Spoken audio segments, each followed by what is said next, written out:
Have you been hearing a lot about UX and user experience, but you're not quite sure how that translates to your website and what you're trying to do in your world? Well, today's episode is perfect for you. Welcome to Process to Profitability, hosted by me, Samantha Mabe. Process to Profitability centers on strategic processes that reduce costs while increasing conversions, productivity, and efficiency for creative CEO women who are growing sustainable, successful service-based businesses. We'll discuss strategies that produce sustainable profits and how to apply these processes to your small business through solo episodes and some amazing guests this season. I'm talking with UX copywriter Susan Reoch all about how you can write and plan and strategize your website based on user experience and not just conversion copywriting or launch copywriting the way we typically think about it. As you listen to this episode, she gives a lot of tips and resources, and it might sound overwhelming at first, but I want you to hang in there because many of these things that we talk about and the principles of UX are things you've already seen on websites and you might be already doing on your website because they are part of this bigger design trend. And so it's not as overwhelming as you think to then dive in and evaluate your website and take a look at what this could mean for you and how you could improve your website to create a better user experience for your visitors. Susan Reoch is a maverick in the copywriting world, having shaken up the industry with her trailblazing techniques. She's known for her killer web copy skills and digital strategy, informed by her decade-long user experience career. This unique blend has seen her featured in top-tier publications like Copy Hackers, Writers in Tech, The Freelancer's Year, and The Content Bite. Her free weekly newsletter, The UX Factor, and her UX group coaching program for copywriters, Beyond Web Copy, are go-to resources for online business owners and copywriters looking for the right words and strategy to skyrocket their success. Hi, Susan. Thanks for joining me today. Oh, pleasure. I'm so excited to be here.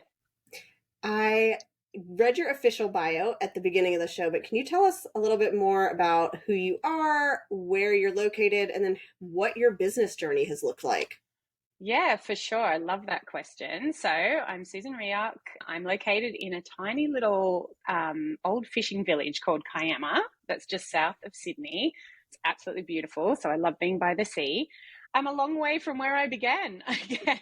I guess really what people are usually interested in is the UX part, which we're going to talk more about, which stands for user experience. And I got started in that, I think it was almost like 12 years ago now, and I was living in Amsterdam at the time, so a very different place.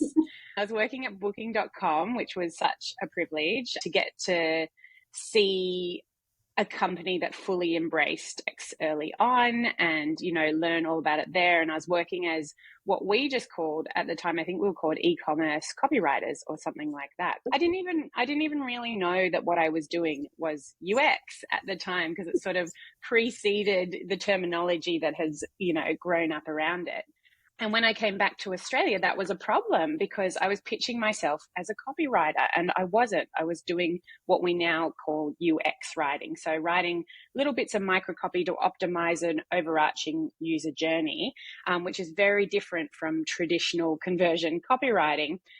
However, I did manage to get a job eventually. It was a very stressful time. And I was like, oh, okay, this is copywriting in Australia, I guess. So I worked in an SEO agency and I was doing more of that traditional, what we think of as traditional sort of copywriting, conversion copywriting, SEO copywriting there. But what I found when I started my own business, which was about, I think it was 3 or 4 years ago now, I started my own business, is I didn't know quite how to position myself in the market. I was like, well, I've got all this UX knowledge and I've got all this copywriting knowledge. Which should I go after? Because we're told niche, niche, niche, right? And I was like, but I love them both. And what I found is when I was doing copywriting, all my UX knowledge fed into that. And when I was doing UX writing, all my copywriting knowledge fed into that as well. So I was like, you know what? I'm not buying that these are two separate things. I see marketing websites, which is now what I specialize in, as digital products, just like an app, just like a functional website like Google or Facebook, where you're trying to do a job. Well, on a marketing website, you're also trying to do a job. You're trying to find out, do I want to buy from this person? Do I want to sign up for their thing? How do I do that? And, great UX is part of that. So that's sort of what I've come to specialize in, and help people out with, both as clients, but I also train copywriters inside a group coaching program called Beyond Web Copy. Awesome.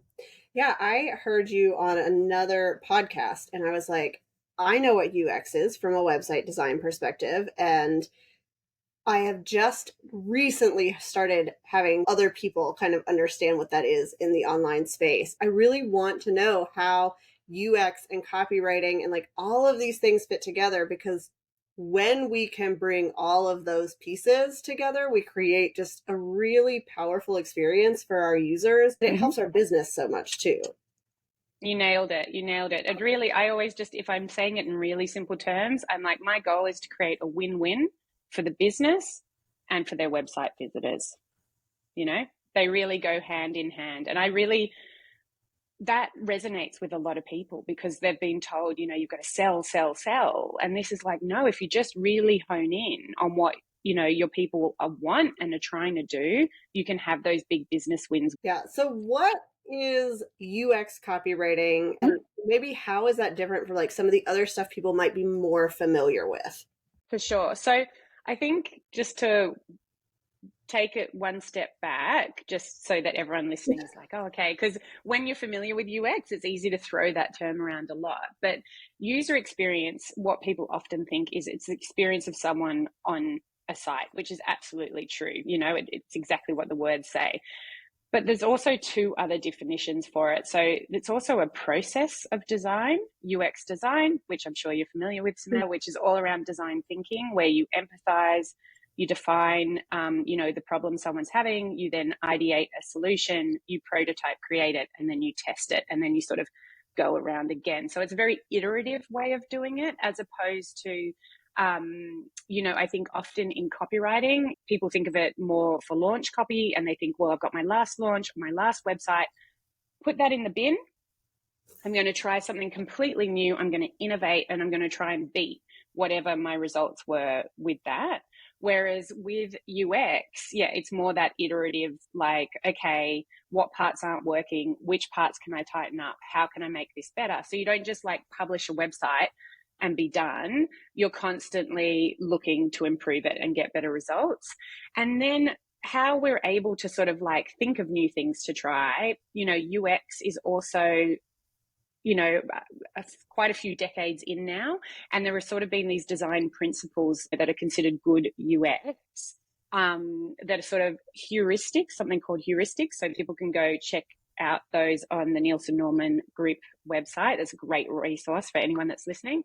And also psychological UX laws. So I'll give a couple of examples of what they might be. So a UX heuristic, which we use a lot in copywriting, is matching the system with the real world. So on your website, for example, you're using words that your visitors use. You're not using jargon. And it seems so obvious. A lot of this stuff does sound really obvious, but it's so easy to slip into jargon when you're writing, because it's really concise. When I look at a lot of copywriters' websites, for example, we're guilty of it too. We also like to say we like to connect and convert people, and you hear it so much that you're like, yeah, of course, I know what that means. Whereas, someone who wants a website to sell their funky socks is like, convert. No, I just want to sell socks. They don't know what it means. So it's like just making sure, like going through and thinking, oh, okay, maybe I can do a little bit more of this, matching between system and real world. And a psychological law, for example, is a Hicks law, which I don't know if you've heard of that, but the time it takes to make a decision increases with the number and complexity of choices. So you might look at your website and go, oh, I'm asking them to make I've got 3 CTAs all in a row. Like they're going to like have to take time to think about that. And when people take time on the internet, they tend to just abandon. laws makes it sound a little bit more set in stone, but when you match that with that process of iteration and trying out things, it just gives you a good starting point to look for.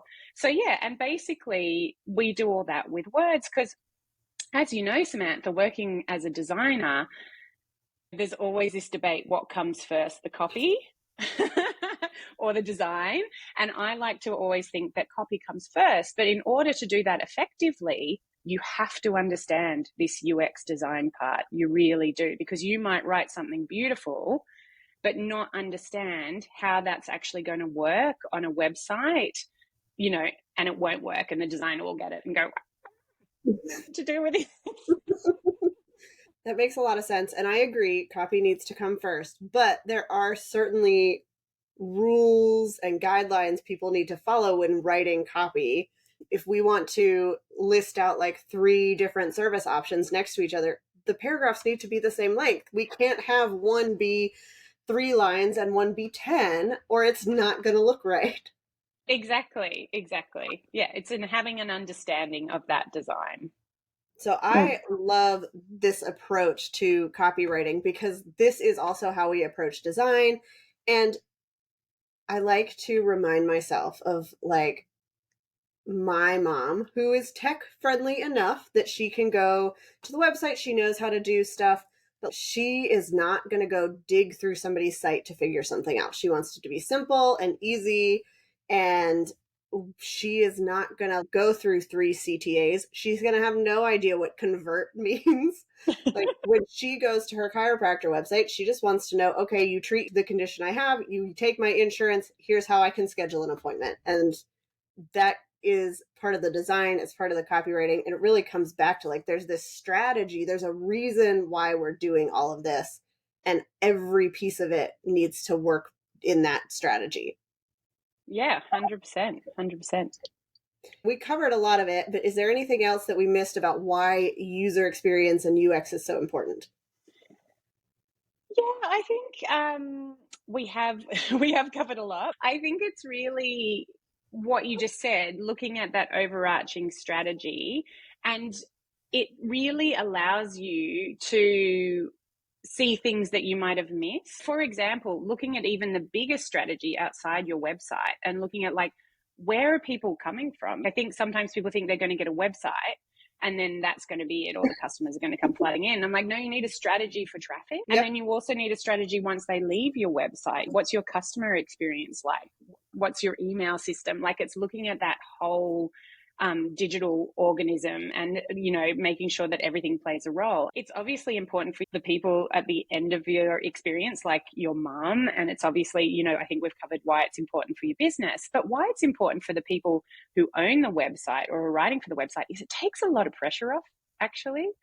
Rather than trying to create this all singing, all dancing, like what I see people do is, like, I've got to get my whole business and every thought I've ever had, it needs to go on my website so that people can fully like dive into my world. And it's like, well, no, that's actually not what they want. If you just look at, how you create this strategy and then you execute it, it actually tells you what needs to go on each page rather than, like just being completely overwhelmed. I find it just gives you, like, I actually don't know how people write websites without understanding this stuff, because it just really helps you nail down what's on every page and what they need to hear and how you can keep them moving them through that journey. Yeah. I think a lot of people are more familiar with UX than they think they are. It's just not Yes. something they would call that, but they see how it works and they kind of understand those rules and principles because they've seen it in action so many times. Yeah, totally. And a lot of people, like when a lot of copywriters join Beyond Web Copy, they often say like, the motivation for joining is they're doing a lot of this sort of intuitively and they want to understand the actual step by step and what's involved. And it just gives them so much more confidence and power. I think a lot of people do understand. We use websites all the time, right? We know when it's super frustrating. I had an experience the other day where I was trying to put in my birth date and the design was broken. So instead of just the, DDMM why. It had like day squished into this tiny little box. And then I was typing over that and it was staying there and it worked. But I was like, oh, this is terrible. This is terrible UX. So I think often people recognize bad UX more than they recognize good UX. Because if you're having a great user experience, you're just like sort of seamlessly walking through things. You almost don't even notice what you're Yes. doing. Yeah. So for people who have a website and maybe they're not a copywriter, they're not a designer, what are some of the biggest mistakes in UX that people are making? Yeah, I think part of the reason why I like to bring up that use the real world, match the real world with the language that they use is because I think a lot of people try to sound clever in their copy and they sacrifice clarity. You can often go to a website and not understand when you first look at it what it is that they're even offering. They've gone so deep and they're like, oh, well, it'll be obvious that I'm a florist. So I'm going to talk about, I don't know, what makes me different. I'm like, no, you need to state straight up, what it is you do, who you do it for, so that people stay there and immediately like, oh yeah, this is what I need. I'm going to start interacting with that. So I think just looking at like when people first land on your homepage, is it clear what you do and who you do it for? I think that is a big one. The other one, which I sort of mentioned, is trying to jam sort of every single aspect of their business onto a website, thinking that it has to be, a reflection almost of their organization.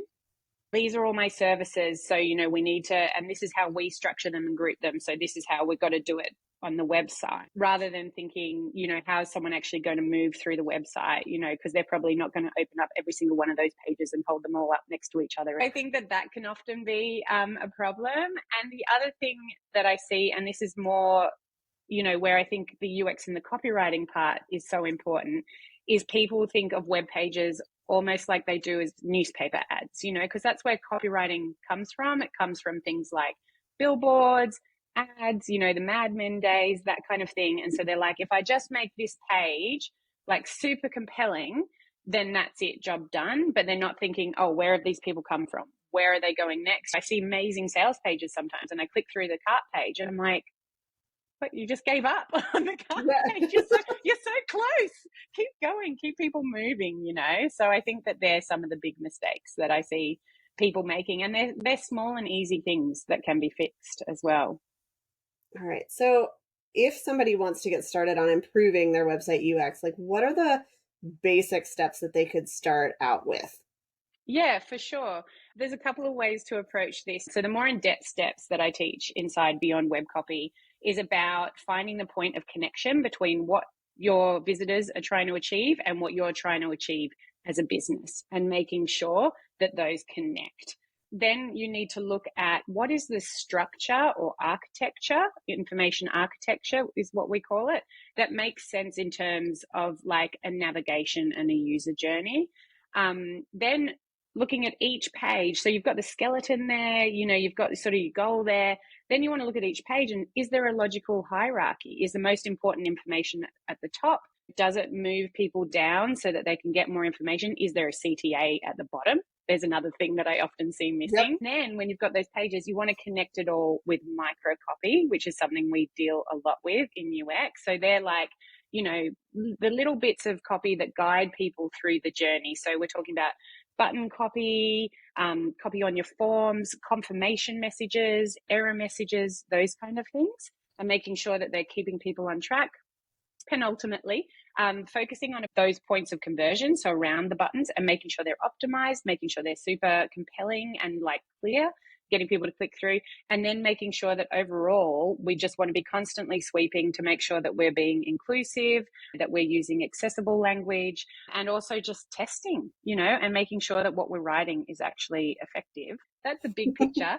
But I think just breaking it down, if you're just getting started, and I've got another resource called the Microcopy Micro Course, and that's just 3 steps. Just walk through your website if you have one, what is the main thing that you want people to be doing, walk through it and just look at those little bits of micro copy along the way and just see, like, would you keep clicking, or where would you get confused, and where are the areas that you could improve there? Yeah, and a lot of those are the same things that I talk about when people ask for good design. In your headline, you've got to state what it is you do. You've got to put a call to action down at the bottom of your page if somebody makes it that far. It's all like one piece of a whole, and it's hard to talk about design without copy and copy without design. And I think that's where UX copy comes in, because you are thinking about the design because you're thinking about the user experience from the very beginning. 100%. I always say, so when I worked in UX, I was working with designers, developers, a writer, and a product owner who sort of manages the whole thing, which is how most UX teams exist today in the world, because you can't have one piece without the other. They all have to work together. You're all working towards the same goal. So working with a UX copywriter on your website means that when it goes to design, even if you do have them separate and you're using two separate contractors, it's going to work really, really well. And designers love getting copy from someone who understands UX, and writers love working with designers who understand UX too, because there are still, unfortunately, some, designers out there that don't and see it still as like just a visual thing. It's that strategy that's underneath it that's so important. One of the mistakes I see, and you mentioned it, is like, you need to think about your navigation instead of having a drop down with a million different services. A lot of my clients have, because they're in like the wellness industry. Every condition they could possibly target has a separate page where it's like, we can condense this. And then when your goal for somebody like them is to get somebody onto a consultation, you're going to help them choose the best option, because they're not going to know anyway. They can read as much as they want on your website, but they're still not going to know the right service that they might need. Yeah, absolutely. I mean, that ties back into that Hicks law that I was talking about, that if they see all those choices, it's just completely overwhelming for them. So you have to do the hard work, unfortunately, for your website visitors and make those decisions. And there's certain UX processes that you can use to do that. So something like card sorting, for example, for someone who's in that situation where they're like, oh, well, how do these group together? You literally can have like a card for each of the things and just give it to a bunch of people and say, group them. Just group them together as you would in a way that makes sense to you. And that way you're getting to understand someone's mental models or the way they think about things. And then you can use that on your website. There's so much there. There's so many great processes and laws, like I said, that are available. And it's just about figuring out, okay, what do I need to figure out? And is there something already available to me that's going to help me figure that out? And often there is. When you're looking at testing UX, if you've made some of these improvements, how do you go about doing that? How long do you recommend people let those changes sit before they go in and make more adjustments? I mean, this is going to be a frustrating answer for people, but it's going to depend on how much traffic you have. If you have a lot of traffic, you can probably make the decisions, more quickly than if you have less traffic. It isn't a perfect science, or it is much harder when you've got a smaller sort of business and smaller amount of people coming to your website, for sure. A lot of UX centers around A/B testing. So you run two variants against each other and you see which one wins, and you put the one that wins live, and then you try and find something else to test, and you move forward like that. But what you can actually do is use, I think of it more as softer testing in a way, and actually sit beside someone and say, I would like you to, and don't use words that are already in the navigation, like I would like you to go to my services page. Don't say that, but be like, I would like you to book a consult, and just sit with them and see where they stumble or where they click is really powerful as well. So there is the A/B testing, but I honestly think for a lot of people that are running their own websites, you may not have the kind of traffic to get a really reliable result from that. So looking at these other ways, like user testing, there's some software called Hotjar where you can see where people are clicking and scrolling and how they're moving around your site. It's not a perfect solution, but it's better than not doing anything. And it's a good way to understand how people are using your site. Another really simple one, which I use all the time, especially when I'm writing sales pages, is before it goes live, is to give them to someone and give it to them in a Google Doc, or you can print it out and say, highlight in green all the bits that are clear, highlight in red all the bits that are confusing or off-putting. There are ways to test that aren't those, more analytics driven ways, because not everyone is going to have the resources and the capabilities to do that. So hopefully that gives some people some ideas for different ways of testing as well. Yeah, I have used Hotjar and other heat mapping tools, and we did it on one of my clients' websites to look at something, and we realized people were clicking on something multiple times that was not actually a button. And we were like, okay, well, we need to either make it clear that that's not a button, or we need to turn it into a button. Like, if people think it's a button and they click on it, it doesn't work. We all get frustrated and don't want to stay on that site. And that's an easy change once you realize what's going on. Yeah, and the other one that I see quite a lot, and people can do this on their own websites, is there anywhere on the page that you're clicking on that takes you to that same page? If you click on a link and you're like, nothing happened, just going through and checking for those little things. I did just think of another thing, because we were talking about navigation and how to figure out how to group things. A great little test that you can run there is something called tree jacking. People can actually do it in Excel spreadsheet. You take a stripped down version of your navigation. So you might have, just say, if you were a health provider and you had your home and then you had your services, and just say you had 3 categories, but underneath those there was more categories, and you just say to someone, find out more about therapeutic massage or whatever it is, and people are like, oh, okay, and they just highlight the cell where they would look. And that's a great way of just testing that people are going to the right place. It's very lo-fi and it's not perfect, but again, it's better than not running any and just hoping that people will figure it out. Yeah, absolutely. Awesome. And we'll link to these resources in the show notes for people so they can figure out like what to look at and where to go. But where can people connect with you online and get the resources that you mentioned if they want to learn more and start implementing this for their websites? Yeah, for sure. So there are 2 places that you can come and grab everything. First of all, Instagram. I love Instagram. I'm Susan Reoch _copywriter there. Come connect, say hi in the DMs. I love sending voice notes. And if you follow the link, all the resources are there, the link in my bio. The other place you can go, of course, is to my website. That's Susan Reoch Copywriter. It's very easy to join my email list, which is called the UX Factor. So every week I send out a story and hints and tips and all kinds of things as well. Thank you so much for coming on the show and talking about this. I'm excited for people to listen and think about copywriting and design a little bit differently. Yeah, amazing. Me too. Thanks for having me. Thank you so much for tuning in to this episode of Process to Profitability. I'd love it if you would leave a rating and review on Apple Podcasts to help others find the show, and send me a message to let me know, what is your process to profitability?